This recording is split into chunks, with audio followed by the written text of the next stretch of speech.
Hello everyone, I am Provakar. Today I will present my implemented DNS cache poisoning, and this implementation is motivated by Dan Kamsky's first DNS poisoning attack. These are the sections of my presentations today. First, I will talk about DNS cache poisoning. Then I will briefly describe how Dan Kamsky's first DNS poisoning attack uh, works. Uh, then I will show the demo of my implemented attack productions, and finally I will describe the countermeasure, describe this paper, increase DNS forgery resistance through 20-bit encoding. Okay. Okay, first I will talk about DNS. A DNS that stands for Domain Name System Server. It translates the human readable domain name into an IP address. For example, google.com, that is human readable domain name. And what DNS does, DNS translate it into an IP address. And this IP address is used to make the connection between the server and the client. For example, if a user wants to connect to google.com, the user's machine will automatically send a request to the DNS server saying that I want the IP address of Google.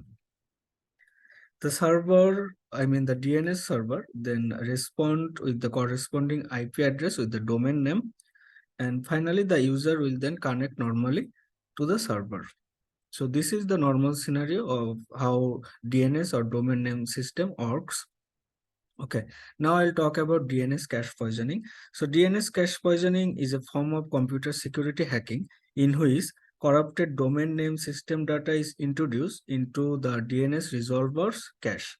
It causes that the name server will return an incorrect result record, for example, an incorrect IP address. Here I will show an example of DNS cache poisoning. So we see there is an attacker between the victim and the DNS resolver, and the attacker has taken control to the request made by the victim. Uh, as usual, the victim has made a request here, like before example, to get access to google.com. Then the attacker has forwarded the request to the DNS server. The DNS server received legitimate request and it will respond with the DNS response. Now how the attack role plays, the attacker now received the DNS response that has the real IP address of google.com.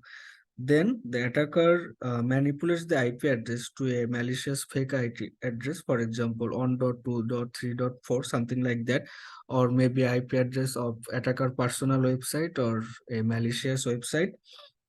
So this way, when the victim will type google.com in the browser, the victim will see a fake page, and this is how DNS cache poisoning works. This is the logic behind DNS cache poisoning. Now I will talk about Dan Kamsky's first DNS poisoning attack. In 2008, researcher Dan Kamsky revealed that one of the most severe internet security threats ever, that a weakness in the domain name system has made it possible for attackers to send imposter sites instead of real ones. Kamsky realized that there were only 65,536 possible transactions IDs, and an attacker could exploit this limitation by flooding a DNS resolver with a malicious IP for a domain with slight variations, like for example 1.google.com, 2.google.com, and so on, and by including a different transaction ID for each response.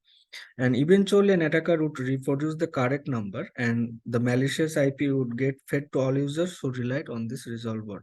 So this is the logic behind Dan Kamsky's first DNS poisoning attack. So you see here, this logic actually is based on some kind of brute force, we can say, because here the attackers try to produce 65,536 possible transaction ID, and the attacker knows that one of this transaction ID will hit to the DNS resolver and will be able to manipulate the IP address of DNS resolver cache.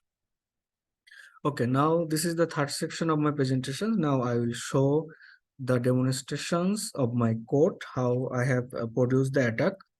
Let me go to the VS Code.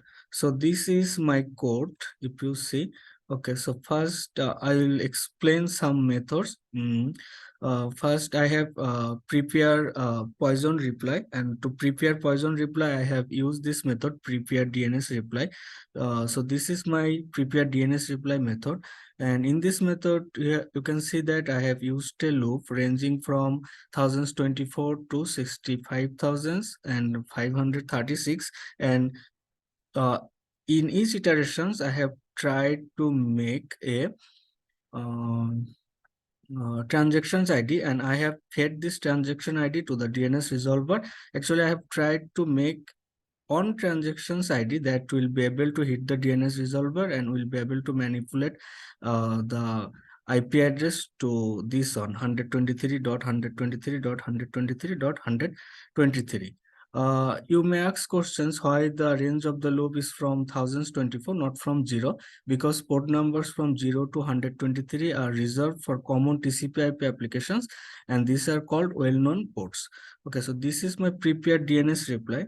So I have made this DNS replies and assign this value to this variable raw DNS replies. Then I have run an infinite loop. In this loop, I have used two thread. On thread that issue DNS query to the resolver. Okay, let me go to that functions. Issue DNS query. So here I have established connection to the resolver, and for source port I have used some random value for 1300, and here I have printed the IP address of the domain name, and the domain I have used this on netmeasurement.org. Okay, and in the second thread, I have used flood the port with spoofed DNS response. Actually, this is the logic of Dan Kamsky's brute force DNS cache poisoning attack. So you see here, I made DNS replies and assigned those to the variable raw DNS replies. And in these functions, I have used that raw DNS reply method, and I have used loop. And for each loop, I have sent packet to the DNS resolver, and I have tried to manipulate the IP address. I tried to cache poisoning for this DNS resolver, and I have used some lock to prevent the deadlock situations. So this is my code. Now let me run my code. Okay, so this is the command to run the code. Here I am running the code. So you see preparing poison reply.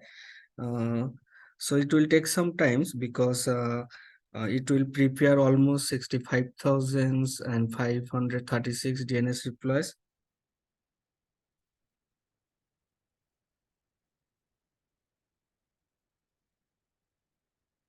So it's taking some time.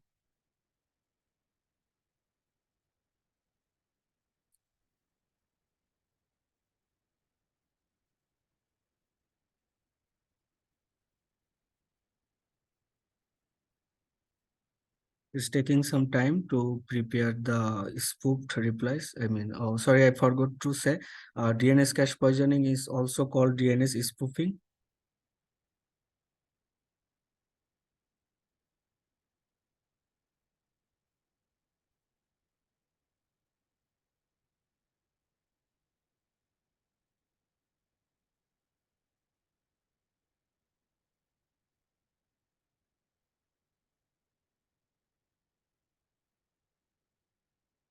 So you see poison replies prepared. Okay, so now it's you can see it's printing the IP address 44.194.248.on. This is the real IP address of this website that I used in my code, netmeasurement.org. Okay. So now it's sending all the transactions ID. It's trying to hit the DNS resolver. If the attack is successful, then we will see the manipulated IP address.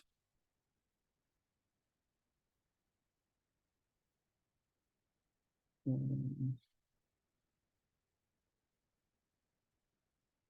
As this implementation is based on brute force, it will take some time. Come on, come on.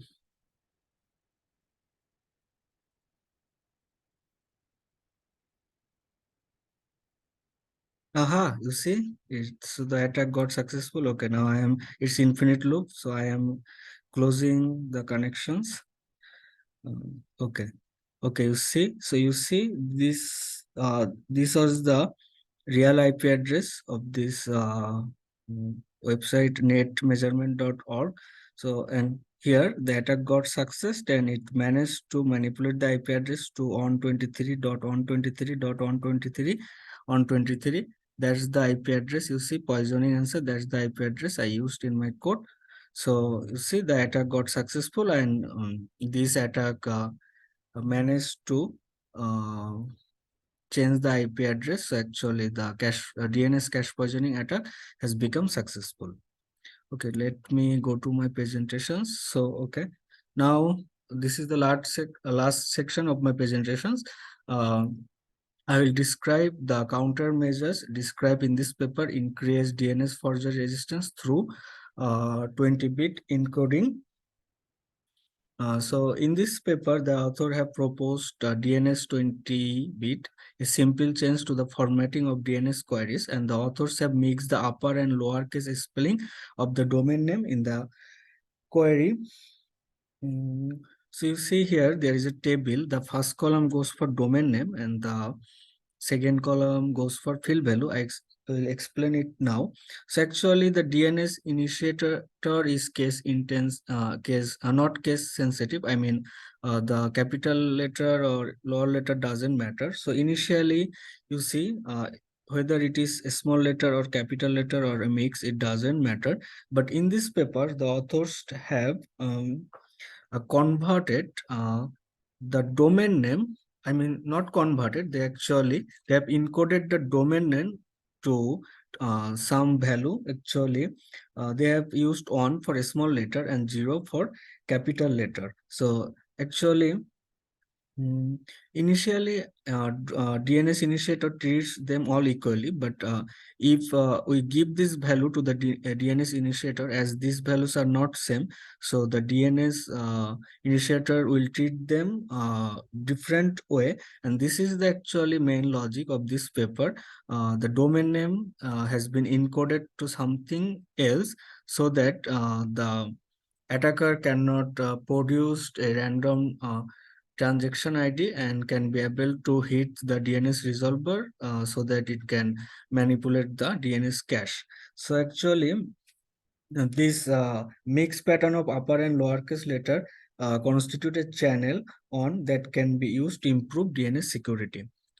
So in this paper, the authors have proposed an algorithm, and the algorithm is the base, is the countermeasure of DNS cache poisoning attack. So here is the visual representation of the algorithm. As an input, a domain name input arrives, like for example, here ibm.com. So then users transform the query field into a canonical format, for example, all lowercase letters. Secondly, the users use a chosen encryption scheme to encrypt the canonical query and a key shared by all queries on the recursive server. This is illustrated in the step A. Then, as the resulting cipherblock is longer than the original query in terms of bytes, bytes are read in sequential fashion from a cipherblock. And finally, this produces a 20-bit encoded domain name as shown is in the final segment of the figure. This can be sent to an authoritative server. Likewise, it can be used to verify the query field returned by an authoritative server. So the main logic here is that the domain name is converted to, domain name is encoded to some different value, and so that previously the attacker randomly made transactions ID on kind of brute force mechanism, and with one step they managed to hit the DNS resolver. But now the domain name is encoded, so it will take uh, attacker to make a transaction ID that will be able to hit the DNS resolver. So now the attacker requires more time to make a perfect transactions ID, and as the attacker needs more time, meanwhile, um, before that time required for the attacker, the DNS resolver will respond with the correct query. So actually, the main thing is that here the attacker is not getting enough time to hit the DNS resolver and make the DNS cache poisoning. So that's the countermeasure described in this paper. So these are the reference I have used to reproduce the attacks, I mean to implement my course and to make the presentations. So that's all. Thank you everyone. If you have any questions regarding this attack or regarding my implementation, please email me provakar@vt.edu. Thank you very much.